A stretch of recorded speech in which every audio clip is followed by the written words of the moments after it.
The horrifying story of Issei Sagawa, the Cannibal of Paris. Some crimes are so disturbing, they haunt the world forever. In 1981, a Japanese man studying in Paris committed one of the most gruesome acts ever recorded, an act that shocked the globe and left people wondering how such evil could ever walk free. This is the terrifying story of Issei Sagawa, the man who became known as the Cannibal of Paris. Issei Sagawa was born in Kobe, Japan in 1949. From the outside, he appeared quiet, shy, and intelligent. He came from a wealthy family and lived a privileged life. But behind his small frame, barely 5 feet tall, lurked a disturbing obsession. From a young age, Sagawa admitted he was fascinated by cannibalism. He claimed he often fantasized about consuming the flesh of women, seeing it as the ultimate way of possessing them. These were not fleeting thoughts. They became the dark hunger he carried into adulthood. In 1977, Sagawa moved to Paris to study literature at the Sorbonne. It was there, among the crowded streets and the romance of the city, that his violent fantasies grew stronger. He became infatuated with a Dutch woman named Renée Hartevelt, a fellow student who was tall, intelligent, and beautiful. To Sagawa, she represented everything he desired and everything he wanted to consume. On June 11, 1981, Sagawa invited Renée to his apartment under the pretense of studying poetry. She thought nothing of it, after all. He was a quiet man she had been tutoring. But inside his apartment, Sagawa's fantasies became reality. What followed was an act so horrific it shocked not only Paris, but the entire world. Sagawa killed Renée, and then carried out his long-held desire. He mutilated her body and consumed parts of her flesh.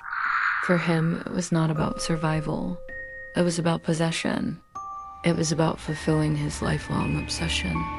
But Sagawa wasn't careful. After days with the body, he attempted to dispose of Renée's remains by placing them in 2 suitcases and dragging them to a nearby park.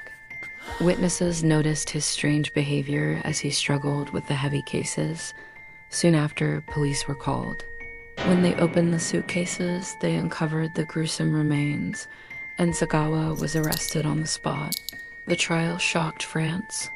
Sagawa openly admitted to his crimes, describing them in chilling detail. He said he wanted to absorb her energy by eating her flesh.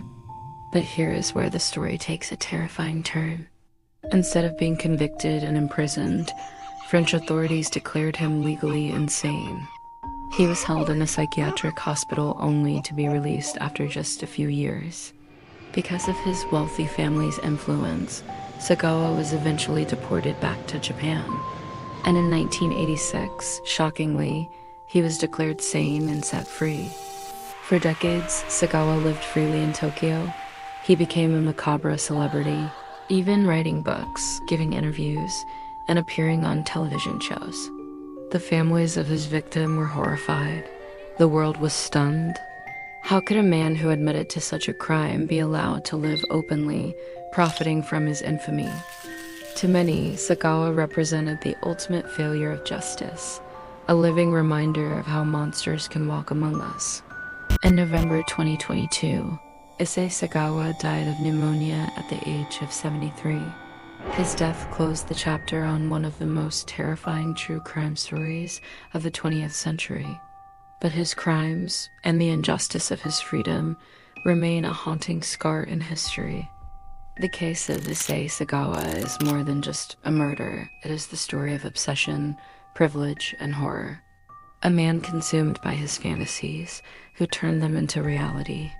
A man who admitted to one of the most disturbing crimes imaginable and walked free.